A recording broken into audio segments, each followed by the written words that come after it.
So what's up everyone? As you can tell, I'm doing something a little bit different today, and I kind of want to mod my camera. As you can see, I've already taken the batteries and the SD card out. Apologies for the video looking like trash. I'm using my old camera, which is a 40p. I think it's a Panasonic. I don't know what the model is, but yeah. Hopefully I got better lighting in my room, so hopefully that kind of compensates for it. Just installed a ceiling fan recently, and I got some brighter LED bulbs instead of the incandescent ones, so that seems to kind of fill in a lot more than a regular bulb would.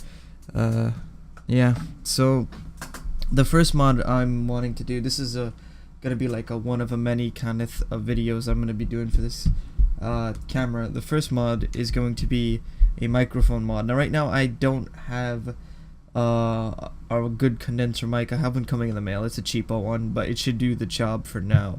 So I'm going to be using an old headset mic, one of these detachable ones, just to test whether or not this mod will work. A couple of things you're going to need. You might need a soldering iron. You definitely will need a multimeter or some kind of continuity tester. You're going to need a screwdriver to take this thing apart. Now, I've been watching a bit of I forgot this guy's name already, but I'll have an image of his video on screen. Anyway, he does this with an older camera model, which is an L820. I have an 820, so it's basically the same design, but it's a little bit different how it is on the inside. This is a newer model than his. His only shoots in 720, mine shoots in 1080.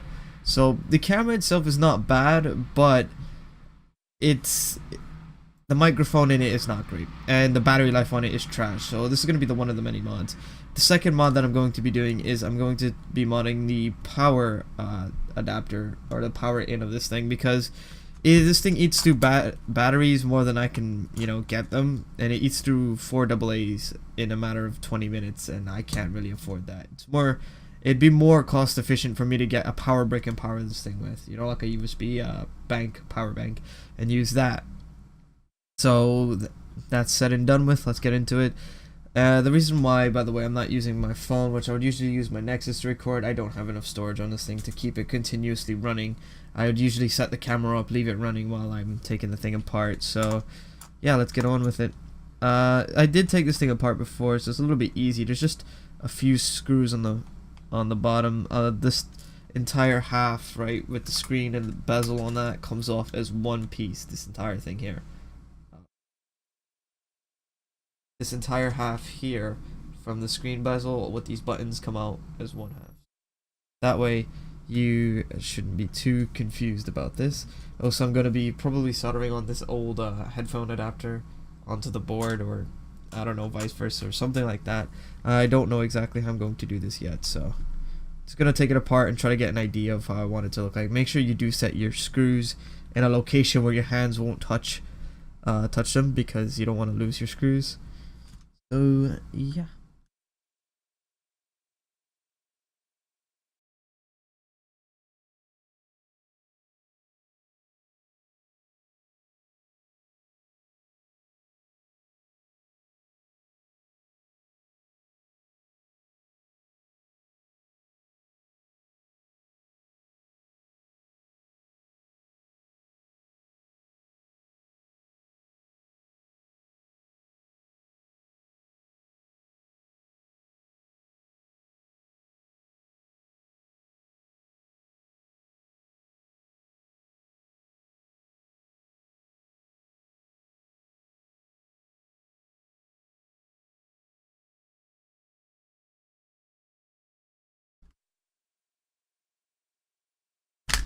There you go. As you can see, it pops off as one half, like so.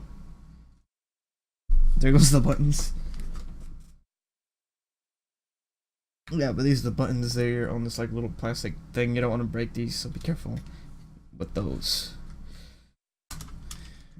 See, here are the cables that run to everything. Now I need to figure out what goes where, because these 4 look like they go straight to the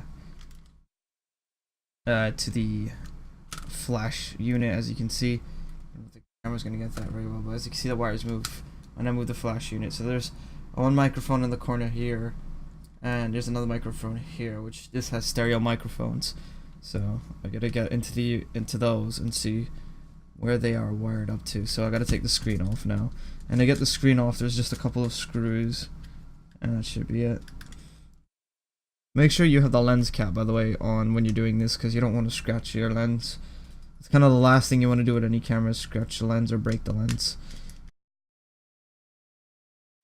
And this, the LCD assembly kind of just pops out like that.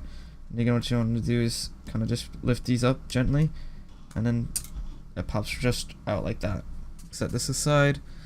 On top of a, I'm gonna set the LCD on top of a paper towel so the screen doesn't get scratched, like that.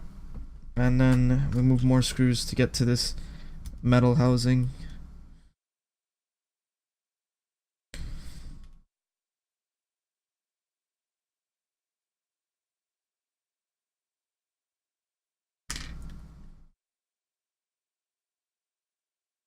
There we go. As you can see, there's the metal half and some I guess this is acting as a heatsink for the processor and whatever else is there. Alright. Now, we have a bunch of wires here, which I don't know what any of these do yet, so we're gonna have to figure out what goes where. And I have to actually, something tells me that, whoops, these small gray and black one and the green and yellow are the microphone. But it looks like, at least. I'm not too sure about that. Maybe I can get this apart a little bit more, get an idea. I know that the black and gray ones go to the mic over there.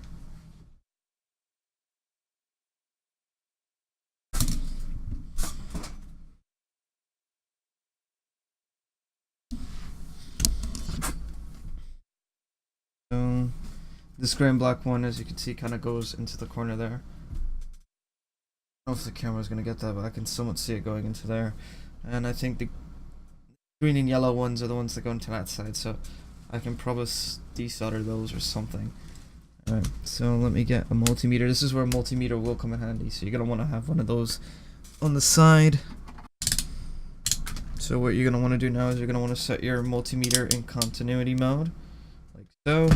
And if you have alligator clips on your leads, just take these off.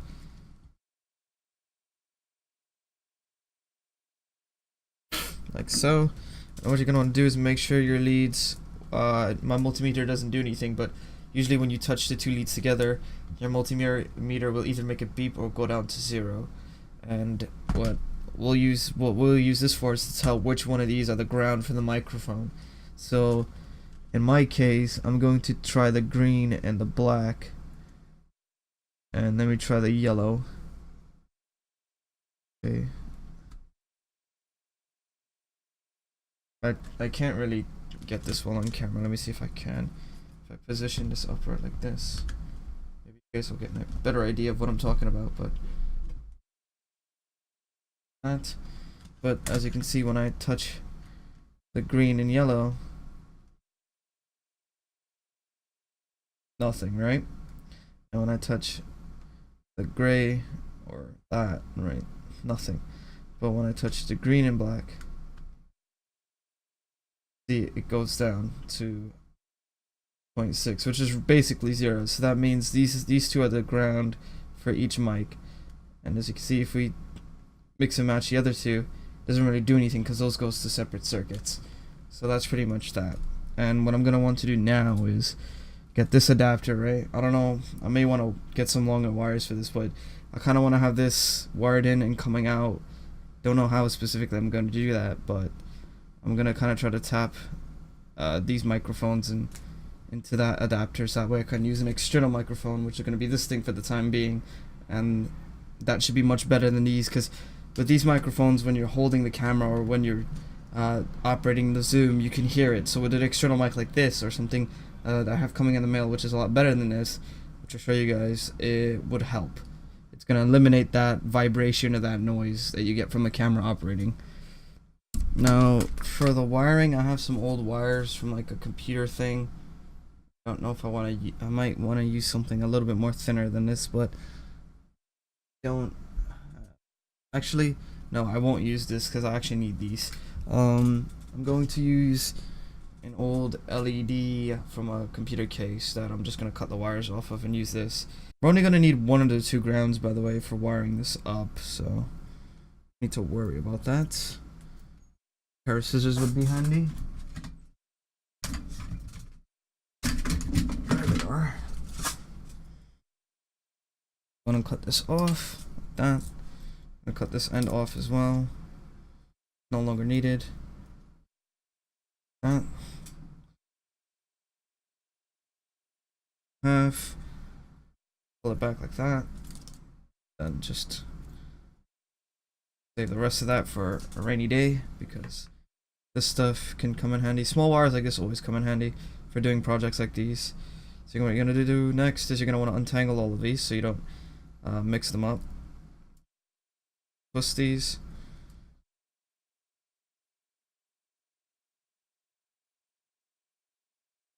This one, which is a positive one, right? So we said the green. Oh shit, I actually didn't say which ones were the ground, so let me retest these.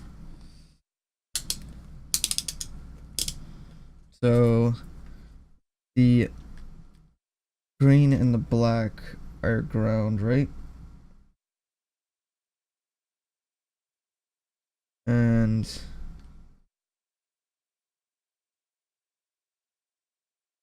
the green and black are ground. Yep, the green and black. So the green and black ones are the ones we're going to need to solder. Now, I bought a really cheap soldering iron because my good one broke. I would never recommend buying one of these. These things are not safe whatsoever.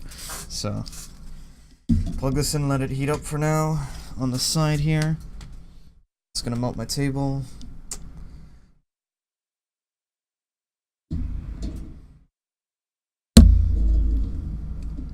I wish I had something I could rest this on, but I really don't. You know what, screw it, I'll rest it on a piece of wood. If it burns it, it burns it, it's whatever. So we're gonna let the iron heat up now, and for this, I need to remember which, what poles are what on these things, so I'm gonna go to Google real quick and look up headphone poles, or microphone pole, whatever you'd want to call it. I have links to this in the description, by the way, so that way we know the polarity for headphones. But in case I'm an idiot, right, and I forget to label in the description what is what, you're gonna just want to look up headphone jack wiring. And you should find a diagram of something very similar to this. Description or on Google. Let me see, I'll get that on camera there. Like that. And that basically gives you an idea of how this should be wired up.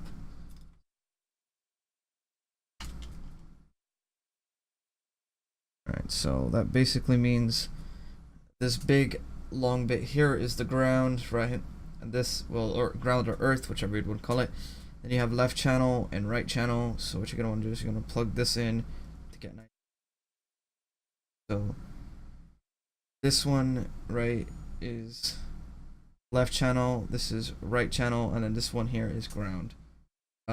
Depends on the audio jack that you have, because mine's is really weird because I ripped this out of an old headphone adapter thing. I don't know what you really gonna call that. And the iron is starting to warm up because I could feel the heat from it. But yes, so this is right channel, left channel, and ground. Take a note of these by folding them in different patterns like that. So pretty much to remove the wires, what you want to do is you want to have a soldering iron, heat up the solder joint, and you're going to want to take a small screwdriver and kind of pull the wire back gently. And when the solder becomes really, really hot and liquid, you'll be able to pull the wires back.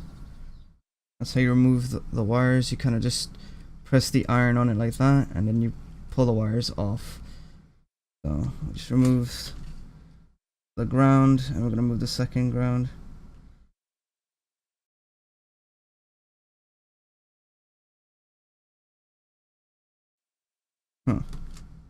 I was just trying to look at the wiring there to see what makes sense.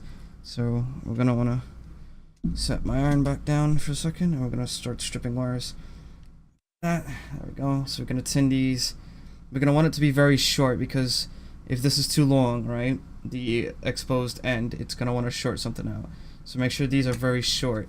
So when you strip your wires, you're gonna cut it down the size, and you're also going to tin it with the soldering iron. So that way it's easier to get it attached to the board, because it already has solder on the wire. So I'm just going to use some resin core solder, and I really can't show this bit on camera because I don't have 4 hands, but what you're going to want to do is you want to get your wire and kind of just tin it like this. Make sure there's a good amount of solder on it, not too much. You don't want a glob of solder on it. And in case the solder doesn't catch the wire, another method you can use is actually dipping this in some flux, which I do have. So you can get some flux as well, and just kind of dip your end in it like that, and that should just help the solder adhere to the wire. So you can just kind of dab it like that, and as you can see, it's pinned.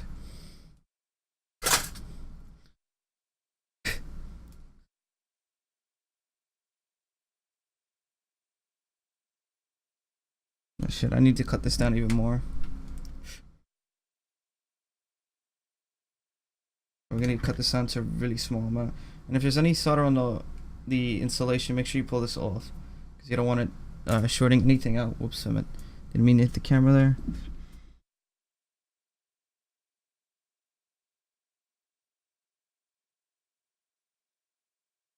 There you go, like that. That's how you solder that on.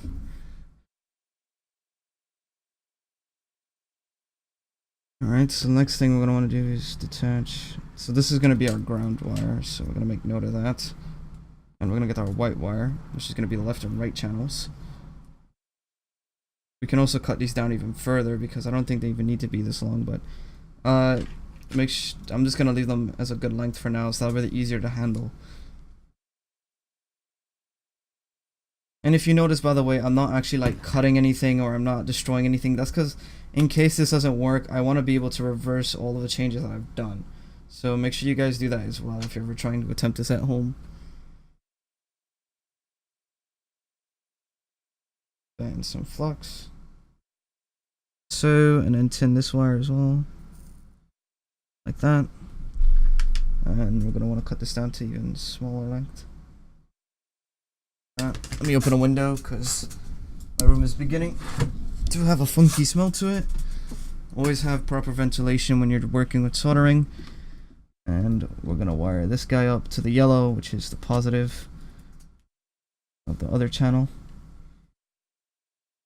So, apologize for my shaky hand. I really don't have I used to have a very steady hand when it came to soldering, but I don't anymore. So, I'm going to get this wire and wire it in right there.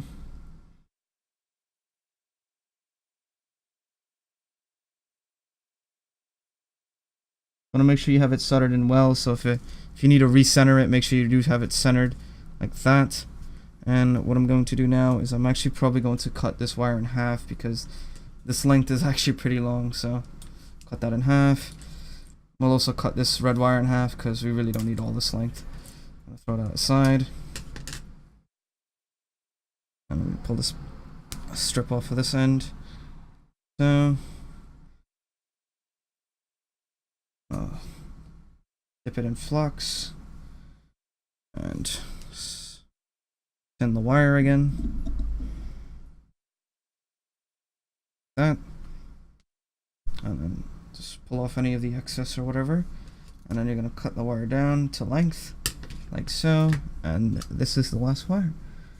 And this is for the gray wire, which I probably should have taken off first, because now that's kind of going to be a bit of a tricky one here.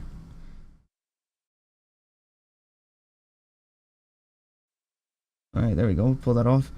Pull this wire out of the way. Set her off like that. And we're going to solder this one directly onto where that one was. And there we go, that's it. And I'm gonna let that cool off for a little bit and I'll be right back. Alright, so now that we got all our wires wired up, we're gonna wanna make sure the old microphone wires don't touch the board. So we're kinda gonna wanna shove these away, but not too far. So we're gonna wanna pull them out and around like so. Kinda just hide them right there. So we're gonna make, come on. So they're a little bit hard to hide, but because they're so tiny, so we're just gonna kind of shove them down there and leave them there for now, so that way in case we ever want to reverse this, you didn't destroy the microphone or the wires, so it's still there in case you want to undo all of this. So we're gonna leave the wires right there. Next thing is to actually wire up this adapter that we have. So we got ground, we got let me check the diagram again because I'm an idiot.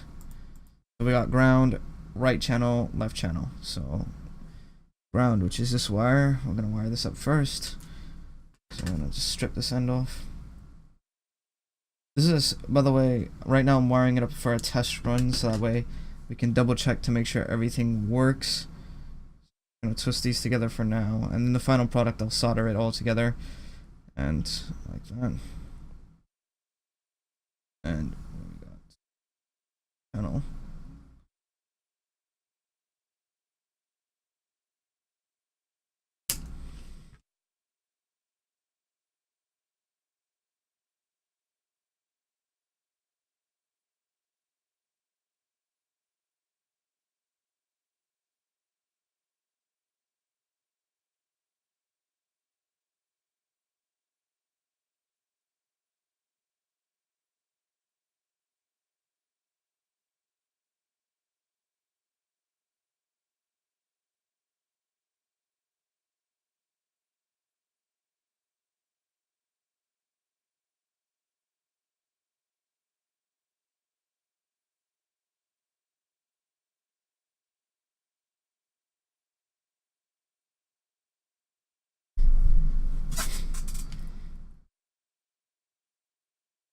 Alright, so now what we're gonna do is we're going to plug in our test microphone, right?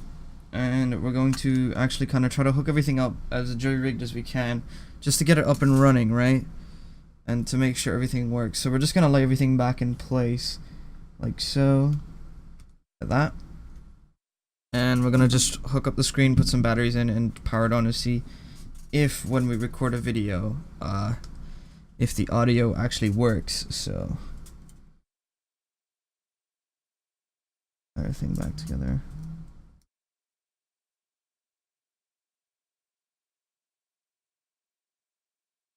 Like that. We get the second one, which is for the backlight. This is a little bit more tricky though.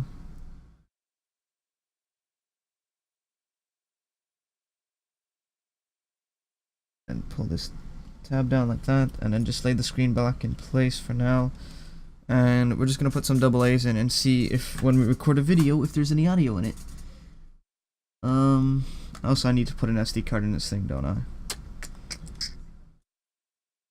Alrighty, well, we'll put these things in back for now, and I'll get an SD card and test whether or not this actually works, because I had a bunch of SD cards on my desk, but they're all gone now. Funny how whenever you need something, it magically disappears. Alright, so which one of these is the power button? It's this guy. Whoops. This is not gonna obviously stay together very well, because it's... So what we're gonna do now is we're gonna put this on. Oh. Alright, so it seems to have worked. The problem is I couldn't really get it to stay on long enough because the batteries just kept dying. So I'm out of double A's. So it seems to, you know, be alright. So I'm gonna start putting the thing back together. I'm gonna figure out how I'm going to route these cable out from the top, because this is gonna be a little bit weird to do, I guess. The good thing is though, I did not need to wire up each ground separately because it's a shared ground, which is good, because I would have been a little bit worried had it needed you know, separate ground, which would have been annoying but doable. So let me just get the batteries out to give this thing some less weight and start putting it back together. The first thing I'm going to do is actually put those screws in that we're holding in the little template thing for the screen. There it is.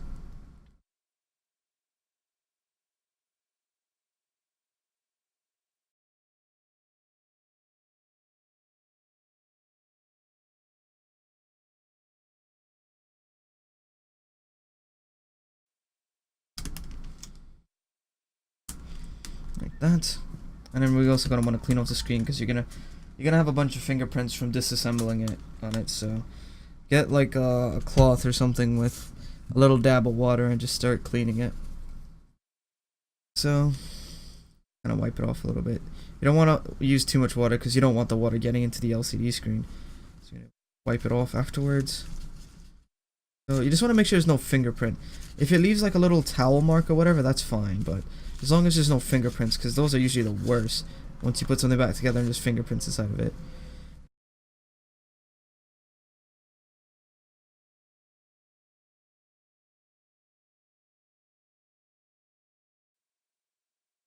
You're gonna want to make sure you don't get a fingerprint on the screen after you cleaned it. You're gonna put that down like that. We're kind of gonna want to have to figure out how we're going to route these wires, because I kind of don't want to have to cut a hole, but if I need to, I will. Not really. I might have to actually kind of cut a hole or something to route these through. Maybe I can get away with routing them through the center here. Pull this back up a little bit. Through the center bit here. Probably get away with this. Just kind of shove those in there like that. Get away with this.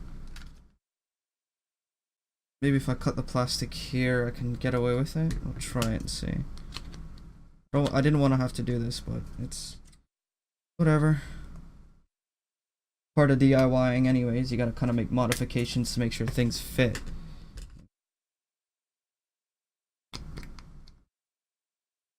Make sure this is actually cut properly so it doesn't look too stupid. There we go. Trim that up a little bit. Make sure that's as straight as it can possibly be. That back down. Okay, I gotta route these a little bit better because these wires are very thick. This is why I wanted really thin, like telephone wire, because that stuff would have worked great here. But you gotta work with what you have, so no worries. It's all good, I think. Okay.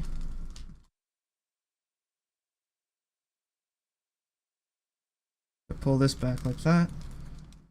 There we go. Now the flash still opens really well.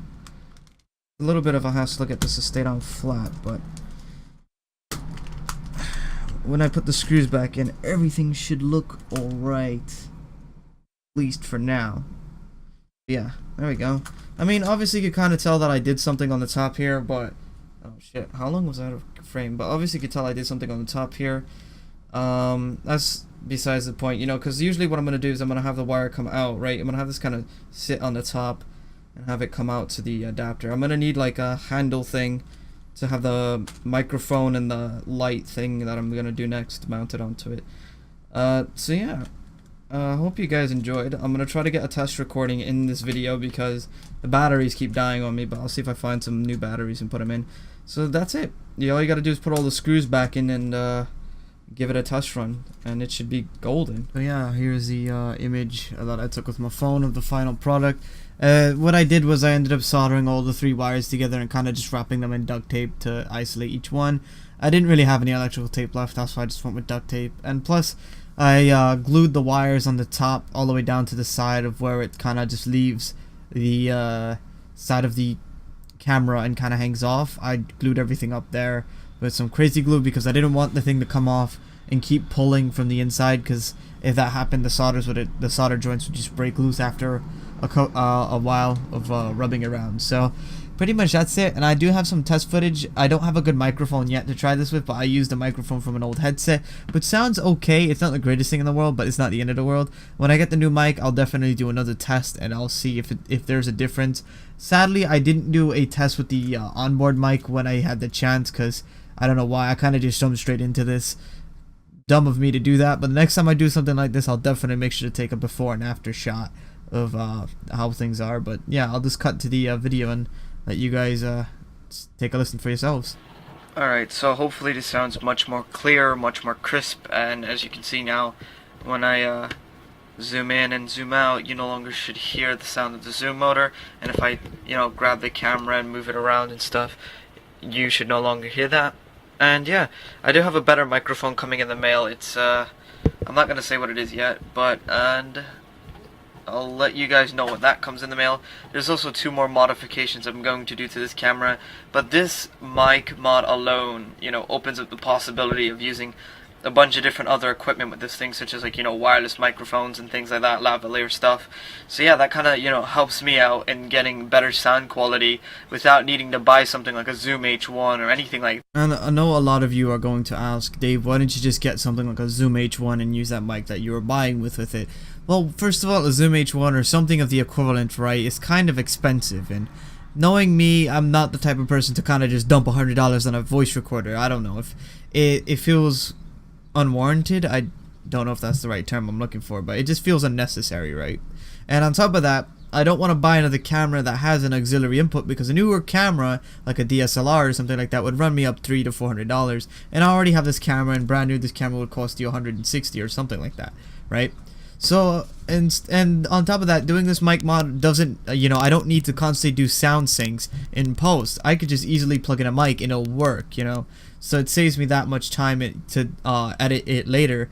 And plus I can use a bunch of other things with it instead of needing one thing and one thing only, and I don't need to carry around extra equipment. And that's the idea of this kind of project. And what I'm going to do with it next is that without spending a lot of money, right, keeping within a budget, and also making it as portable as I possibly can. Those are the kind of the 2 goals that I set for this thing, and so far I've seemed to be accomplishing that. I haven't really needed to buy anything extra.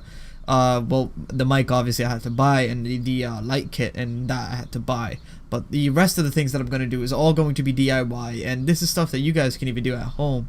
This mic mod, would I recommend it? I actually would, because the onboard mic on the camera itself is garbage, but you would need some experience with soldering, wiring, and things like that. So I wouldn't recommend this for someone who's new to electronics.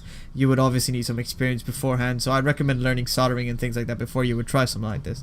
But yeah, that's it for me. Sorry for the tutorial being so long, but I spent some time trying to make sure everything worked properly. And I hope you guys enjoyed. Have a great day. Let me know your thoughts and comments below. By the way, don't forget to like and subscribe for more, because that really helps me out a lot. And don't forget to check out my Twitter page, by the way, guys. I know I don't usually promote my social media, but I'm going to try to do that more now. And yeah, check out my Twitter, links in the description. Subscribe, like, leave a comment, and I'll catch you all in the next one. Have a great day.